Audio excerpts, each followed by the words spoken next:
Hi, welcome to a new series on my channel called You Didn't Ask for My Opinion, but I'm still gonna give it to you. Sit down, relax, get a drink, get whatever you get a Faz Cola if you'd like. You can tell by this light on top of my bed and me laying back next to my duck poster, my Child's Play 2 poster. I'm relaxed, I'm calm and collected, which is the mindset I'm gonna need right now while talking about this movie. And what movie are we going to be talking about? Well, if you didn't read the title already, we're going to be talking about the Five Nights at Freddy's 2 movie. One of the most controversial movies I have seen this year between fans, critics, and moviegoers alike. Now, critics and moviegoers are two different things, I might add. Critics are people who really, really, really nitpick everything about a movie to make it perfect. Now, what they're nitpicking and what makes a perfect movie, I don't think we'll ever know, because critics don't really know themselves. But it is what it is. FNAF fans, it's FNAF fans. I mean, if you're watching this, the chances are you are a FNAF fan. Hi, welcome. Take a seat. I have a FNAF poster over there. I love Five Nights at Freddy's. I need to preference this now. I'm a huge fan of the series. Since I was little, I've been obsessed with this. Since FNAF 1, I've loved Five Nights at Freddy's through and through. So I've heard a lot of people online saying that this movie's for FNAF fans. Only FNAF fans will like this movie. And, I mean, the reviews clearly show that a lot of FNAF fans do like this movie. But through moviegoers and critics, it's bombing. It's doing terrible. And I guess I see both sides, and that's what I wanted to talk about, because this movie has a lot of good things, but also, overall, it is a very disappointing movie. And I've grown up with Five Nights at Freddy's. It's been a big part of my childhood. I've always loved it, and even now I love it. I watch FNAF videos almost every single day. I know about the new games that are coming out. I play them to an extent. You know, they do get repetitive after a while, so I don't want to play every single Five Nights at Freddy's game. But I've known the lore. I know the lore. I've been a part of this fan base since I was little, and I love it. I love Five Nights at Freddy's with all my heart, and no matter what, I think I will until I die. But this movie wasn't good. I just didn't think it was that good, and I'm here to share my opinions on why I didn't think it was good, what I think they could have changed, certain points, and the story direction. Now, to start off, I just want to say this movie is in a place where it has the issue of being the second movie, and especially in the Five Nights at Freddy's lore, there's a lot to show off within the movie. Now, if you know about the Five Nights at Freddy's lore, which, if you're watching this, the chances are you do, because you're a Five Nights at Freddy's fan, there's a lot happens within the story, like, a lot. And for my understanding of the series, they were only going to make 3 movies. And if this is still true, they have a lot to fit within these movies within a short period of time. So it has the issue of being the second movie on top of being a second movie in the FNAF lore. So it being kind of all over the place is understandable to a point, because it is all over the place, but not because it's shoving a bunch of stuff for other movies, for the next movie and the movie after that. From what I can remember, there are 3 points within the movie that are pushing to the next movie and what's going to happen with the next movie. Now, what are those points, you might be asking? I'm assuming you've seen the movie, so you probably know. Number 1, we see Baby. Number 2, Vanessa gets possessed, which, by the way, I love the Vanessa actor. I know her from You, not You, the show You, about the stalker guy. And I loved her. She is my favorite character in that show, through and through. Doesn't matter. And then Springtrap, which was, I feel like the third movie is clearly going to be about FNAF 3, so they kind of had to show Springtrap in this movie, which I was very happy they did, because he looks amazing. I saw the photos of him after, though. I'll put them up on screen somewhere. They're not the best. It doesn't look amazing, in my opinion, but I'm not here to really hate on it, because you have to fit a whole person in there. And if we really look at the FNAF animatronics and certain things about the FNAF story, can't really make that into a real life thing. I mean, we got CGI and stuff, but they're clearly into practical effects, which leads me to my first conversation, which I want to talk about the positive things first. So this is going to lead into that, okay? The practical effects in this movie were out of this world. Those animatronics look straight out of the game, except for a few exceptions with the movement. But besides that, I have had no issues with this practical effect usage. This practical effect, them using practical effects in these movies, because they have nailed it. That company that makes it, oh my god, they are great at it. The FNAF 2 Wizards were the most perfect looking things I have ever seen in my eyes. Second good thing I wanted to talk about is the cinematography in this movie. Now, I'm into movies, but I wouldn't say I'm a movie buff. I don't know everything there is to know about movies. I'm learning, but I'm not, the smartest guy. But I think the cinematography in this movie was a big step up from the first one. I think some shots are very pretty, especially the shot when Vanessa was a child and when she was going through her old house in her dream. That shot of the vertigo effect, I don't know if I'm saying it right, was very well done, and it added so much to the scene. It was very well done. Matthew Willard's, any part with him in it was spectacular. He plays William Afton very well, and it's very cool to see him play in anything. I mean, I think he's a great actor. Another actor that I think does an amazing job in this movie is Skeet Ulrich. He portrays Henry so perfectly in this movie. I wish he had more screen time, and I think he just does an amazing job throughout the entire film.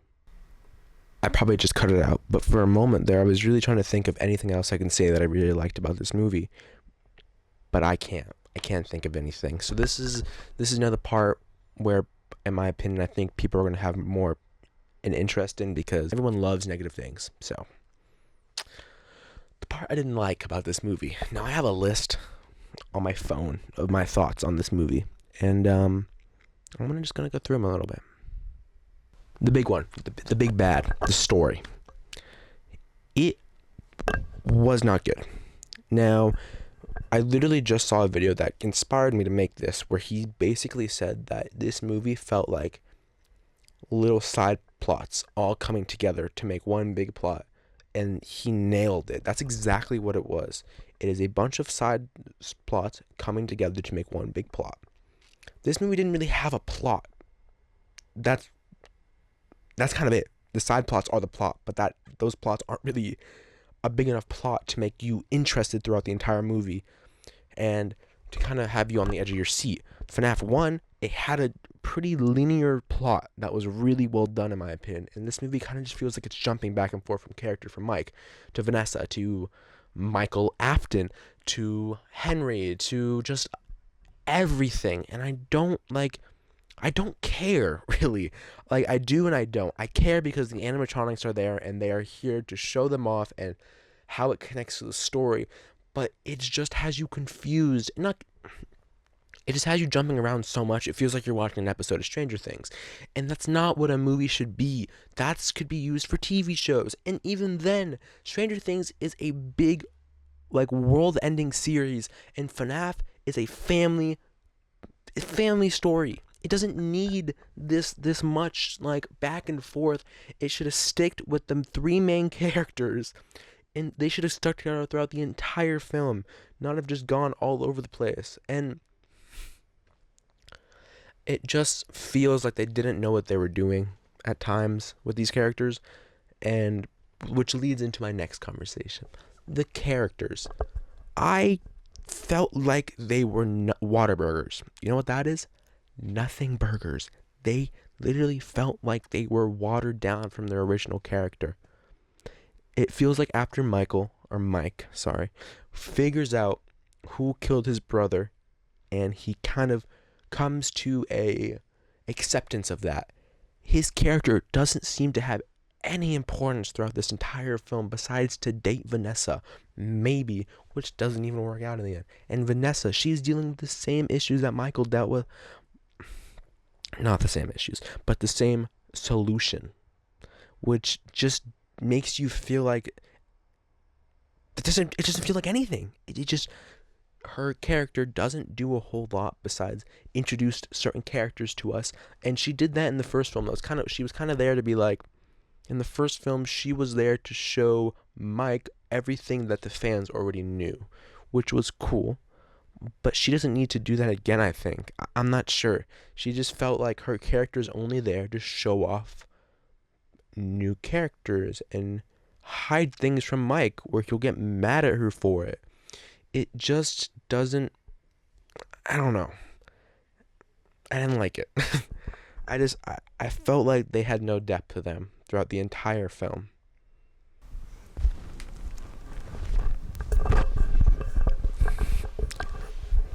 Hi, this looks different. It's because it is. The camera died on me halfway, and I had to redo this. Not redo it, but set everything back up again. Abby. Abby is the last character we were going to bring up. The last character. Abby. Abby is... In this movie, Abby has a lot more to do than the first one. I mean, not really. She has more than the other characters to do. So in my mind, she has more to do in this movie than the first one. But in reality, I think she has the same amount. She's the one causing the issues. Which that is not to put down her character in any means. It's just that is her character and what she has to do. Her personality is kind of the same from the first movie. I don't think she learned as much as she should have. Her character development wasn't that big, which is an issue for everyone else, but I think she gets more character in this movie than the rest, so I call that a win. Piper Rubio, she seems like a really great person. She seems like a big fan of FNAF, so I'm a big fan of that. That's very cool, and I'm very glad she gets to be a part of this. McKenna Grace, I love McKenna Grace for the most part. I've had a crush on her since I was little with Ghostbusters Afterlife. Was that? Yeah, Ghostbusters Afterlife, and I think she does a pretty good job in this movie. I just don't... What they did with her character I didn't like. What they did, which I'll get into that, which might be my next topic. But overall, I don't think the characters are that special. Matthew Willard and Skeet Ulrich... I fucked up his name, but Henry and William Afton, they were the best characters in the movies. They had their moments to shine, and I think they were the shining star in this film. The next thing I want to talk about is the puppet and her role in this movie, because it's big. And I mean, the puppet's role in the FNAF lore is pretty big for the most part. So I was curious in how they were going to portray it in this film. And truthfully, I think they butchered it pretty badly, which really sucks, because I think the puppet is a very interesting and layered character. That in this movie, she is just a villain out to kill parents and older people, and it just sucks because that's not what she does. In the story, she's trying to help the children get beyond being stuck in the animatronics. In this, she just wants to get revenge on parents for not listening to her when she watched William Afton kidnap a kid, which that scene was good to a point. I know a lot of people are praising it, and I think it has a very good ending, but I think the beginning part where she's the puppet, which is Charlie or Charlotte in the beginning of the film, she's telling parents that this person just got kidnapped, and none of the parents will listen to her. That is ridiculous. If a child came up to me and told me that there was a kid who just got kidnapped, I would at least give them some time of day. I wouldn't just push them off. I think it's ridiculous that that's what happens in this film. But the second half of that beginning was really well done. Anyway, I think the puppet being able to possess people was ridiculous.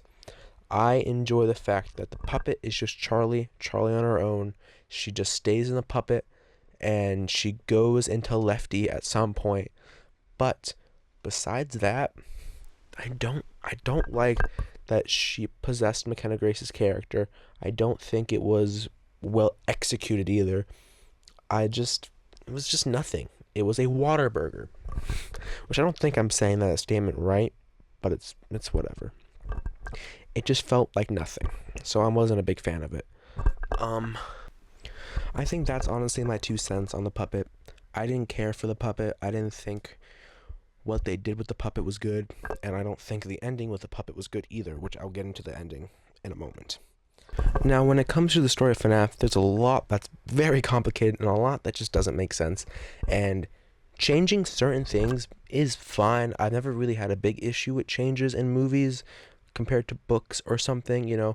There's going to be changes when it comes to an adaptation of some sort. So I was accepting of that going into the movie, but the amount of changes they made was very disappointing. I mean, I already talked about the puppet. I didn't like how they changed her. Another thing I wanted to talk about, which I have come to accept that because this is the second movie, the character might change in the third one. Michael Afton was a huge disappointment. Within the game, he was never a good or bad person, but he was a person that was trying to figure out what his dad did, and throughout the games, we're learning with him, basically, and his motivations changed throughout throughout the games, and in this film, he's just a plain bad guy. He's a bad guy in FNAF, in the later FNAFs, because he gets scooped, because he is not himself. Michael dies. He's not himself. So maybe he was scooped already. That's what I've been hearing online, theories that he has been scooped. He is dead. But why wouldn't we see that? Why wouldn't have that been discussed somehow? I feel like what they did with him was ridiculous. Editor James here. I just realized because baby's eyes were green, that means the scooping sequence may have happened. Again, maybe this won't stay the same Michael character, because in the film, he literally says half the town will be dead by morning. Why? That makes no sense. That is a ridiculous line. Which, the dialogue in this film, I didn't think it was too bad, honestly, but I've seen a lot of hate for it. That's not going to change my opinion on it. Maybe I need to rewatch it. Maybe I just didn't process how bad it was, but I didn't think the dialogue was that bad. There was definitely a few corny lines within the movie, but that's to be expected with a FNAF film. I mean, in FNAF 1, there was corny lines. It just happens. It is what it is. When this movie was first announced, there was clearly hype, but when they announced the voice actors, oh my god, the hype went from here to here in just a few minutes. We had Freddy, the voice actor of Freddy, playing Toy Freddy. We had MatPat playing Toy Bonnie. And then Megan Fox playing Toy Chica. Oh my god. This was going to be such a great film. This was going to be such a great cast of voices. And, I don't know, to be honest, if it would have been good or bad. Megan Fox was fantastic. She sounded exactly how I could imagine Toy Chica sounding.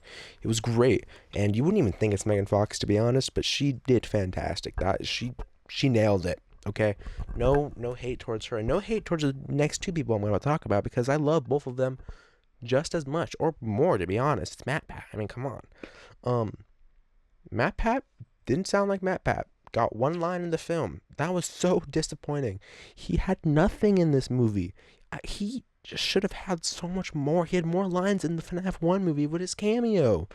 And then the voice actor for Freddy, he got nothing as well.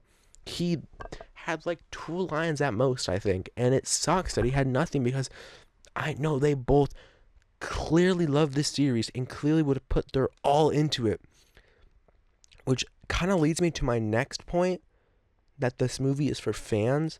I felt like this movie was more for both sides of the spectrum here, with fans and just moviegoers, because it felt like it was trying to stretch out of the FNAF lore and more to a wider appeal of people. The FNAF 1 movie had non-stop references back to back, things that only fans would get, and I guess there were some in this movie, and I thought that was great. But at the same time, if we're getting that, we deserve a good story as well. So maybe that's where I'm getting conflicted at with this, because there were references, but the story lacked so much. Something I saw, literally, the video that inspired me to make this, It feels like we just got like a slop of like candy of our favorite thing shoved in our mouth, but like the candy wasn't good. Does that make sense? We got something that we're going to enjoy for the time being, but I feel like in a few months, a few years, when we look back on it, it's not gonna be a good. We're not gonna look at it as fondly. And I think back on the first FNAF movie, and I think maybe that's how I was. Maybe the hype was just covered my view on this movie so much I just didn't see how bad it was. But the thing is, I can go back into that movie anytime and enjoy it. I genuinely thought the first FNAF movie was really good as a movie alone. There were definitely parts that people who haven't seen FNAF wouldn't understand. Definitely some rose-colored glasses to the first FNAF film, but for the most part, I still think on its own it's a good movie. FNAF 2, I can't say the same thing for. It feels like it's just slop for FNAF fans. It feels like we're giving the lowest effort movie we could have gotten, and it sucks. It feels like they just kind of put something together, put some references and Easter eggs to the FNAF fans, and said enjoy, and we just slopped it up. We're like, yeah, this is good stuff right here.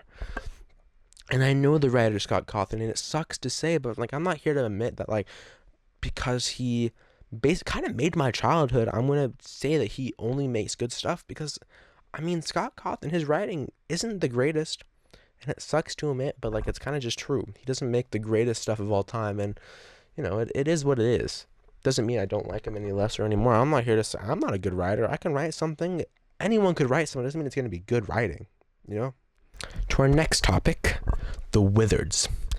Now, this is what I was most hyped for because the Withered animatronics are probably one of my favorite looking animatronics ever.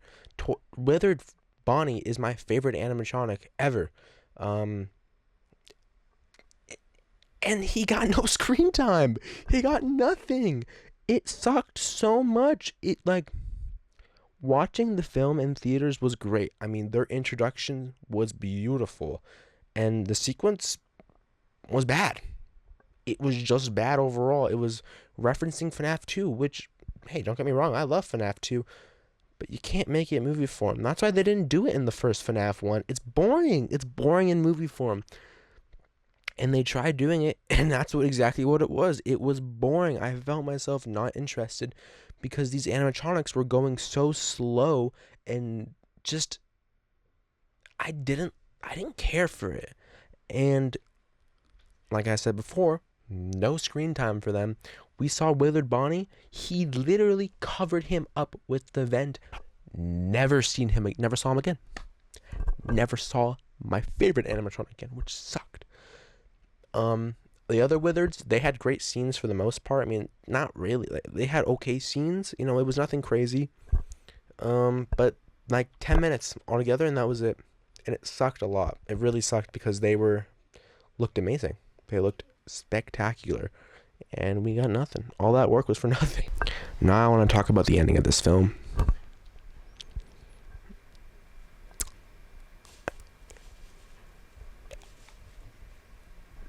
I hated it. I hated it so much. That ending with the toy animatronics getting messed up by the original was just ridiculous. It felt so unsatisfying to the story. And it didn't make sense for the first one because the whole place fell in shambles at the end of the first one. How could those animatronics be still okay? How can it make any sense? But you know what? I'm not here to talk about the logistics of things. FNAF never made sense logistically. So besides that ending part was still bad. And it looked bad as well. I'm not trying to, I know I seem super negative here, but this is coming from someone who has such a love for this series that I hate to see what they've done with this film. They literally ripped them to pieces, and it was cool for a second, but then the realization hit in that this was what they were doing. This is the story and what happens in this universe. I didn't like it. I really didn't. And then in the ending with Piper's character getting taken over by the puppet. It's just it was a cool scene, I guess. It wasn't scary. It was a water burger. It was nothing to me. I didn't maybe because at that point I was just disappointed with what the film was. But I mean, it was a cool sequence. She looked scary at a few times. Sometimes not, sometimes she did. It was an up and down with the puppet. The jump scares, there was one jump scare with the puppet that was freaky for the most part. But then the ending with Vanessa being taken over by the puppet genuinely made me angry inside. like I it it felt so CW that it hurt me, and like when it ended and they played the FNAF 2 music, I felt nothing, and it sucked because hearing the FNAF 1 song was such a fun feeling, even though I got spoiled to it because of that one fight video. If you don't know what I'm talking about, there was a fight.